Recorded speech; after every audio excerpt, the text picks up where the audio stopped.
दोस्तों, वैसे तो अंतरिक्ष में घूमती हुई हर चीज आपके लिए खतरनाक हो सकती है, पर उन्हीं खतरनाक चीजों में से एक चीज ऐसी भी है, हमारी पृथ्वी, जिस पर हम जीवित हैं। यानी कि हम अंतरिक्ष में यदि खतरनाक चीजों की बात करें तो हर वो चीज खतरनाक है जो आकर हमसे टकरा सकती है या फिर हमारी धरती से टकरा सकती है। लेकिन इनके अलावा भी अंतरिक्ष में एक बहुत ही खतरनाक चीज है जिसे कहा जाता है ब्लैक होल। ब्लैक होल ब्रह्मांड का वो दानव है जो रास्ते में आने वाली किसी भी चीज को अपने अंदर निगल जाता है। इसके आसपास से गुजरने वाली हर चीज को ये निगल जाता है और वो चीज कहां जाती है वो किसी को नहीं पता चलता। यहां तक कि प्रकाश भी इससे बच नहीं सकता। यानी कि यदि प्रकाश भी इसके अंदर आएगा तो वह लौट नहीं पाएगा और न ही वहां से आपको प्रकाश लौटता हुआ दिखाई देगा। इतना ही नहीं, वैज्ञानिकों के मुताबिक ब्लैक होल के अंदर समय का भी कोई अस्तित्व नहीं होता। यानी कि ये इतना खतरनाक है जहां पर ना तो समय है और न ही कोई रोशनी, जिसके कारण आइंस्टीन की थ्योरी ऑफ रिलेटिविटी, जो ब्रह्मांड में मौजूद हर तरह के ऑब्जेक्ट के बारे में वैज्ञानिकों को सटीक जानकारी देती है, वो थ्योरी भी ब्लैक होल पर जाकर किसी काम की नहीं रहती। यानी कि जो ब्रह्मांड के भौतिकी नियम है वो इस पर काम नहीं करते। इसलिए इनकी खोज से लेकर अब तक वैज्ञानिक ये जान नहीं पाए हैं कि आखिर ब्लैक होल के अंदर क्या मौजूद होता है। आखिर क्यों इतने ताकतवर हो जाते हैं कि इनसे प्रकाश भी बाहर नहीं निकल पाता। पर कुछ समय पहले मशहूर वैज्ञानिक माचियो काकू ने अपनी एक नई थ्योरी में इन सभी सवालों के जवाब देते हुए बताया है कि आखिर ब्लैक होल क्या है और उनके अंदर की दुनिया कैसी है। क्या है ब्लैक होल की ताकत का रहस्य, कैसे होता है ब्लैक होल का निर्माण, कैसे बढ़ाते हैं अपने आकार को ये अंतरिक्ष के दानव, कितने प्रकार के होते हैं ब्लैक होल और कौन सा होता है सबसे खतरनाक ब्लैक होल। क्या एक दिन हम भी ब्लैक होल में समा जाएंगे? इन्हीं सवालों के जवाब हम आज की इस वीडियो में जानने वाले हैं। हम जानने वाले हैं कि माचियो काकू के मुताबिक ब्लैक होल के अंदर क्या मौजूद होता है। तो चलिए शुरू करते हैं। जब कोई तारा अपने अरबों सालों के जीवन काल में अपना संपूर्ण हाइड्रोजन ईंधन खत्म कर लेता है तब उसमें एक बड़ा धमाका होता है जिसे सुपरनोवा कहा जाता है, जिसके बाद उस तारे का कोर तेजी से अपने अंदर ही कोलैप्स होने लगता है और अंततः वह तारा इतना ज्यादा छोटा हो जाता है कि वह एक ब्लैक होल बन जाता है। एक ऐसा दानव जो अपने चारों ओर मौजूद हर चीज को अपनी एक अनंत दुनिया में निगल लेता है। जब ब्लैक होल का जन्म होता है तब इनका आकार काफी छोटा होता है, लेकिन क्योंकि इनका द्रव्यमान सूर्य से हजारों गुना ज्यादा होता है इसलिए इनका गुरुत्वाकर्षण बल भी उतना ही ज्यादा होता है कि ब्रह्मांड में सबसे तेज यात्रा करने वाले प्रकाश को भी इसके अंदर से बाहर निकलने में कामयाबी नहीं मिलती। इसी तरह धीरे धीरे अपने आसपास के तारों, ग्रहों और चंद्रमाओं को निगलते हुए ये अपने आकार को बढ़ाते रहते हैं। इसके अलावा कई दूसरे छोटे या बड़े ब्लैक होल को निगल कर भी ये अपना आकार बढ़ाते हैं। ये ऐसे दानव हैं जो एक दूसरे को भी निगल सकते हैं। जो जितना बड़ा दानव वही वहां का सबसे बड़ा बादशाह होता है। वैज्ञानिकों के अनुसार आकार के आधार पर ब्लैक होल 4 तरह के होते हैं: stellar black hole, intermediate black hole, super massive black hole and miniature black hole. इनमें सबसे बड़े और ताकतवर सुपर मैसिव ब्लैक होल होते हैं जो बड़ी बड़ी आकाश गंगाओं को अपने गुरुत्वाकर्षण से संभाल कर रखते हैं, बांध कर रखते हैं। साल 1915 में एल्बर्ट आइंस्टीन ने ब्लैक होल का जिक्र अपनी थ्योरी ऑफ जनरल रिलेटिविटी में किया था, जिसमें आइंस्टीन ने बताया कि ब्रह्मांड में एक अनंत घनत्व वाली किसी चीज का अस्तित्व होना चाहिए। यहां पर आइंस्टाइन ने अपनी थ्योरी में ब्लैक होल के केंद्र सिंगुलरिटी का जिक्र किया था। पर अनंत और शून्य ये ऐसी वैल्यू है जो अगर भौतिक विज्ञान के किसी क्षेत्र में दिखाई पड़ती है तो वैज्ञानिकों के होश उड़ जाते हैं। साथ ही इस वैल्यू के साथ मिले परिणामों को भी नकारा जाता है। इसलिए एल्बर्ट आइंस्टाइन की बातों को भी उस समय वैज्ञानिकों द्वारा नकार दिया गया। वैज्ञानिक ये मानने को तैयार ही नहीं थे कि ब्रह्मांड में कोई इतनी ताकतवर चीज भी हो सकती है जो लाइट को भी अपने अंदर से बाहर ना निकलने दे, जो लाइट को भी एब्जॉर्ब कर ले, जो लाइट को भी निगल जाए।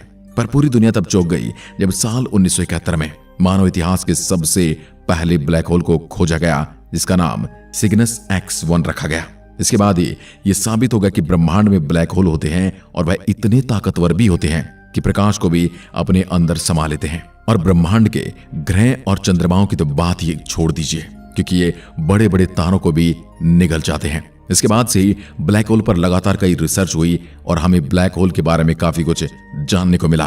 इससे हम रिसर्च में पता चला कि किसी ब्लैक होल के आसपास के स्थान को 3 अलग अलग हिस्सों में बांटा जा सकता है। जिसमें सबसे पहले ब्लैक होल का इवेंट होराइजन होता है, जो किसी ब्लैक होल के चारों ओर मौजूद एक ऐसी बाउंड्री या फिर लक्ष्मण रेखा होती है जिसे पार करने के बाद कोई भी ब्रह्मांड का पिंड वापस नहीं आ सकता, चाहे वह कितना भी बड़ा या छोटा क्यों ना हो। इसके बाद ब्लैक होल का दूसरा हिस्सा होता है जिसे फोटोन स्फीयर कहते हैं, जो ब्लैक होल के चारों ओर इवेंट होराइजन के बाद मौजूद ऐसा स्थान होता है जहां इवेंट होराइजन को पार करके ब्लैक होल के अंदर जाने वाला पदार्थ है उसके चारों ओर घूमने लग जाता है और धीरे धीरे ब्लैक होल के आखिरी हिस्से, जिसे वैज्ञानिक सिंगुलैरिटी कहते हैं, उसके अंदर गिर जाता है। सिंगुलैरिटी यानी ब्लैक होल का तीसरा और आखिरी ऐसा स्थान होता है जहां न समय है और न ही अंतरिक्ष यानी कि स्पेस, और इसी कारण यहां पर हमारे फिजिक्स के किसी भी नियम को लागू नहीं किया जा सकता।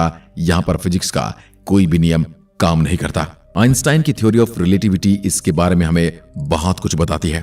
इसलिए वैज्ञानिकों का मानना है कि अगर ब्लैक होल को समझना है तो इसके लिए हमें एक ऐसी थ्योरी को चुनना होगा जो हमें ब्रह्मांड के बड़े से बड़े ऑब्जेक्ट के साथ साथ ब्रह्मांड के सबसे छोटे ऑब्जेक्ट यानी क्वांटम पार्टिकल के बारे में भी बता सके। पर परेशानी यह है कि ब्रह्मांड के बड़े ऑब्जेक्ट के लिए तो हम आइंस्टाइन की थ्योरी ऑफ रिलेटिविटी का प्रयोग कर सकते हैं, लेकिन जब बात क्वांटम पार्टिकल्स की आती है तो इसके लिए हमें क्वांटम थ्योरी का ही प्रयोग करना पड़ता है, क्योंकि ब्लैक होल की तरह क्वांटम लेवल पर भी थ्योरी ऑफ रिलेटिविटी और फिजिक्स के सभी नियम टूट जाते हैं। इसलिए सालों से वैज्ञानिक एक ऐसी थ्योरी पर काम कर रहे हैं जो थ्योरी ऑफ रिलेटिविटी और क्वांटम थ्योरी को एक साथ कर सके, एक ऐसी थ्योरी जिसे हम थ्योरी ऑफ एवरीथिंग कह सके, क्योंकि वह हमें ब्रह्मांड में मौजूद हर एक ऑब्जेक्ट के बारे में अच्छे से बता पाएगी। यानी इस थ्योरी ऑफ एवरीथिंग से हम ब्लैक होल और इसके अंदर की दुनिया का सच भी जान सकते हैं। ऐसी एक थ्योरी ऑफ एवरीथिंग पर भौतिकी शास्त्री मिशिओ काकू कई सालों से काम कर रहे हैं और उनका मानना है कि हमारे इन सभी सवालों का जवाब सुपर स्ट्रिंग थ्योरी है, जिसे हम थ्योरी ऑफ एवरीथिंग भी कह सकते हैं। तो सुपर स्ट्रिंग थ्योरी के बारे में आपको बता दूं, इस थ्योरी के अनुसार हमारा पूरा ब्रह्मांड परमाणु पार्टिकल जैसे इलेक्ट्रॉन, प्रोटॉन और न्यूट्रॉन से भी हजारों लाखों गुना पतले धागे नुमा स्ट्रिंग से बंधा हुआ है और ब्रह्मांड में मौजूद है हर पार्टिकल और यहां तक कि बड़े बड़े ऑब्जेक्ट जैसे तारे, ग्रह और ब्लैक होल भी इन्हीं स्ट्रिंग के अलग अलग आयामों में वाइब्रेशन करने पर बनते हैं। वैसे ये थ्योरी काफी ज्यादा वैज्ञानिकों के बीच फेमस है और बहुत से वैज्ञानिक तो इस थ्योरी को सच भी मानते हैं, पर परेशानी यह है कि इस थ्योरी के गणित फार्मूला के मुताबिक स्ट्रिंग थ्योरी के स्ट्रिंग तभी काम करते हैं जब हमारा ब्रह्मांड 10 आयामों में फैला हुआ हो। लेकिन अभी तक तो हमारी सभी नॉलेज तो यही कहती है कि हमारा ब्रह्मांड केवल 3 आयामों में है। यहां तक कि अगर हम आइंस्टाइन की थ्योरी ऑफ रिलेटिविटी को मानते हुए समय को भी एक आयाम माने, यानी 4 डायमेंशन तक ही सीमित हो जाता है। ऐसे में हमारे पास इसका जवाब नहीं है कि बची हुई 6 डायमेंशन कहां है, क्योंकि हमें तो यह डायमेंशन देखने को नहीं मिल रही। और यह एक बहुत बड़ा सवाल है जो सुपर स्ट्रिंग थ्योरी के सच होने पर एक प्रश्न चिन्ह खड़ा करता है। यहां पर मिशिओ काकू दोबारा से इस थ्योरी के बचाव में आते हैं और कहते हैं कि पहली बार नहीं है जब किसी सही थ्योरी के पास भी कुछ सवाल का जवाब ना हो। इतिहास गवाह है, आज हम जिन थ्योरी को सही मानते हैं उनमें भी कई ऐसे सवाल हैं जिनका जवाब वो थ्योरीज आज तक नहीं दे पाई हैं। उदाहरण के लिए महान वैज्ञानिक एल्बर्ट आइंस्टाइन की थ्योरी ऑफ रिलेटिविटी अभी यह जवाब नहीं दे पाती है कि परमाणु पार्टिकल्स भौतिक के नियमों का पालन क्यों नहीं करते।